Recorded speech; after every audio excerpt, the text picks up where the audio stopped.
Bonjour, c'est Cyril d'apprendreviteetbien.com. Je profite de cette vidéo pour faire suite à la dernière conférence que j'ai donnée cette semaine.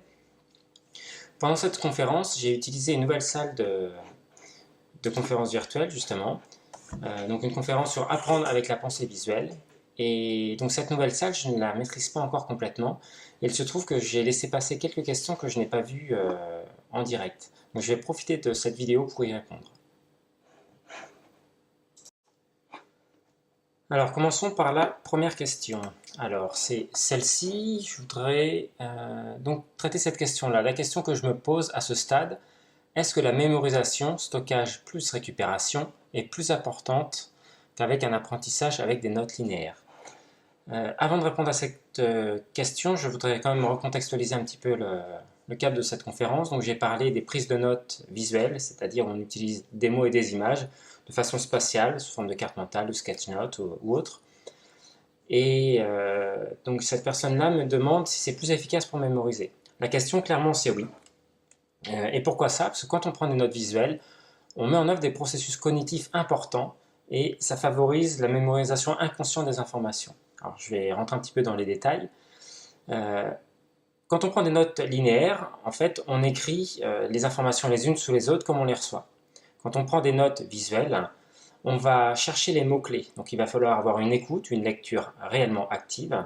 Dans cette lecture ou cette écoute active, on va chercher à détecter les informations clés, les mots-clés, et on va les reporter sur notre support à l'endroit que l'on a choisi, pour que ça fasse sens, qu'il y ait une cohérence avec l'ensemble des autres informations.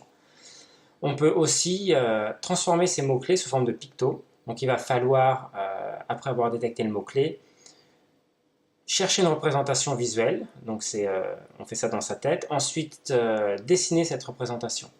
Donc tout ça, ça met en œuvre beaucoup de processus qui fait qu'on s'engage beaucoup plus par rapport à l'information et ça favorise la mémorisation inconsciente de ces informations-là. En termes de récupération, le fait de prendre des notes visuelles, on a, comme je l'ai dit, un engagement plus fort. On va créer de l'émotion également avec la mise en place d'images. Tout ça, ça favorise la mémoire épisodique et le fait de se rappeler des images, de se rappeler de ce moment où on construit en fait la carte ou le sketch note, fait qu'on va récupérer beaucoup plus facilement les informations après. Donc oui, ça favorise grandement la mémorisation. Alors, passons à la question 2. Alors, c'est cette question, est-ce que tu peux nous recommander un livre sur les techniques de mémorisation, s'il te plaît? Alors oui, je peux recommander un livre sur les techniques de mémorisation. Je vais même faire mieux que ça, je vais vous en recommander deux. Le premier, c'est celui-ci, coécrit par mon ami Vincent Delourmel, mnémoniste et spécialiste de la mémoire, et Gaël Alain, qui est chercheur dans le domaine de la mémoire, docteur en psychologie cognitive. Donc ce livre, c'est Je retiens ce que je veux quand je veux. Il est sorti il n'y a pas très longtemps et il a eu énormément de succès à sa sortie. Je crois qu'ils ont vendu plus de 2000 ou 3000 livres. Et là, je vois qu'il est, au moment où je tourne cette vidéo, il est en rupture chez Amazon. Et vous pouvez le trouver sur Kindle encore. J'en profite pour passer un petit message sur Kindle. C'est vraiment très pratique. Vous pouvez lire les livres Kindle sur n'importe quelle plateforme, sur un Kindle bien sûr, mais sur l'ordinateur, sur une tablette ou sur un téléphone grâce à l'application dédiée. Voilà, donc je retiens ce que je veux quand je veux, très bon livre. Je vous invite à consulter la page Amazon et à feuilleter le contenu du livre. Le deuxième livre, c'est Objectif Mémoire. Un livre qui est plus orienté pour la mémoire dans un cadre d'apprentissage, pour les étudiants ou pour les lycéens, voire les collégiens et les élèves en école primaire. Un livre bien qui explique à la fois pour les enfants et pour les parents comment utiliser les techniques de mémorisation dans un cadre d'apprentissage.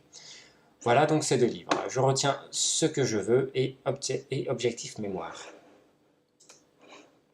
Alors, troisième et dernière question. Bonsoir, le mind mapping sert-il pour faire une synthèse de documents? Alors la réponse clairement est oui. Je pense que cette question a été posée assez tôt pendant la conférence parce qu'on a fait une expérience de synthèse d'un texte sous forme de carte mentale et puis j'ai montré plusieurs exemples de travail que j'avais effectué, de travail de synthèse avec des outils de pensée visuelle. Pour répondre à cette question, ce que je vais faire, c'est que je vais vous montrer un exemple, ça sera plus parlant. Un exemple d'une conférence que j'ai Alors c'est une webconférence, un webinaire que j'ai capté en direct. Donc un webinaire sur la mémoire qui avait été donné par mon ami Vincent Delourmel, donc l'auteur du livre que j'ai présenté juste avant. Donc voilà, c'est une conférence qui durait 1h30. J'ai réalisé cette carte-là en direct. Ensuite, j'ai retravaillé cette carte pour en faire une carte de synthèse.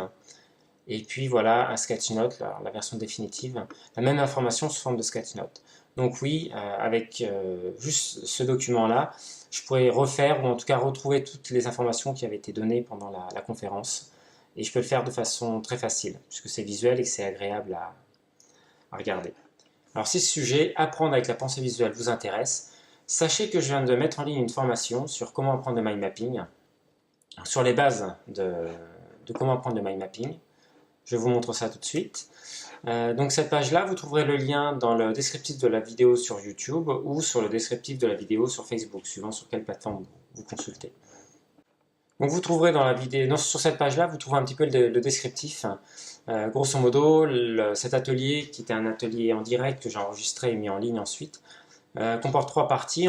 Vous allez voir comment fonctionne le mind mapping, pourquoi c'est vraiment très efficace.